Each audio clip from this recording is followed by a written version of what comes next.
10 p.m. Roll call. Melissa, Marissa, you'll grab that. Gary's excused, he's away.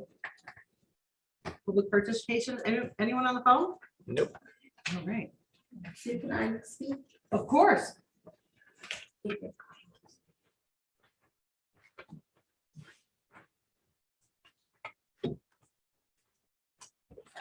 No, find my glasses.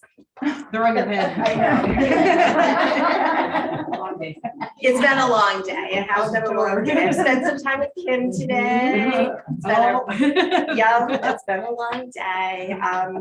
I am speaking as the president of Torrington Education Association tonight. First, I'd like to thank all of you for the time and effort that has already been put into the budget and the opportunity to share my thoughts about items in the budget. I would like to express my support for the addition of a 0.5 social worker at Torrington School. We are a building of 600 plus students. We have needed this additional support for some time. I am concerned about the reduction of 2.8 special education teachers across the district. Based on the numbers presented last week, it seems we are planning for our current students, which we should be planning for current students. What happens when we have new students enter the district with IEPs? What happens when the students that have been receiving tier 3 intervention move to the referral process and potentially qualify for special education services? Are we going to be searching for one or more special education teachers in the late fall or mid-year? As we all know, special education is a shortage area. Districts have had special education positions go unfilled this year. COVID years have impacted our students.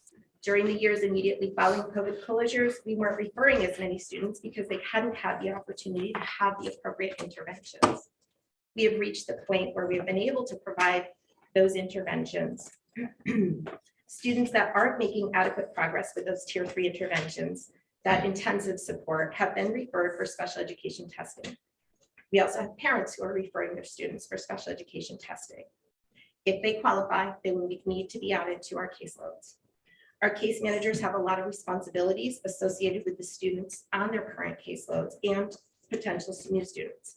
They not only provide instruction, but also behavioral support in the resource room and in the child's general education classroom.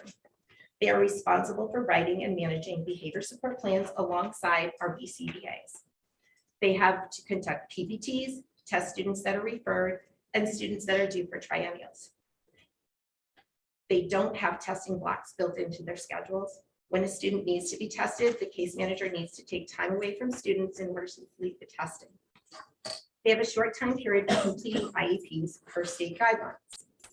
This is all being done with a new IEP program, CT SEDS, this year. CT SEDS has been a huge learning curve for many of our PPS staff and special ed teachers across the state. It is taking them more hours to complete an IEP than previously.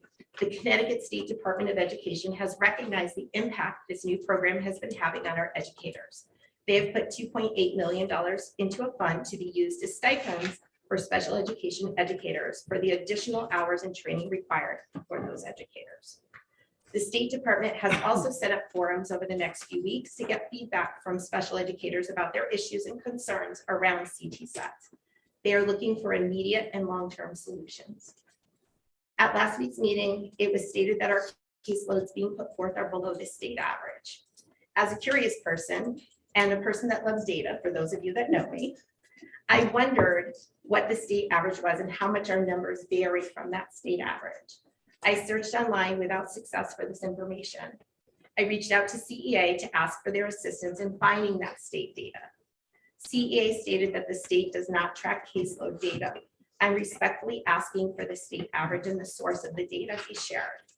In closing, I would like to thank you for taking the time to listen and to consider my request to not eliminate 2.8 special education positions from our budget. Thank you. Thank you, Sandy.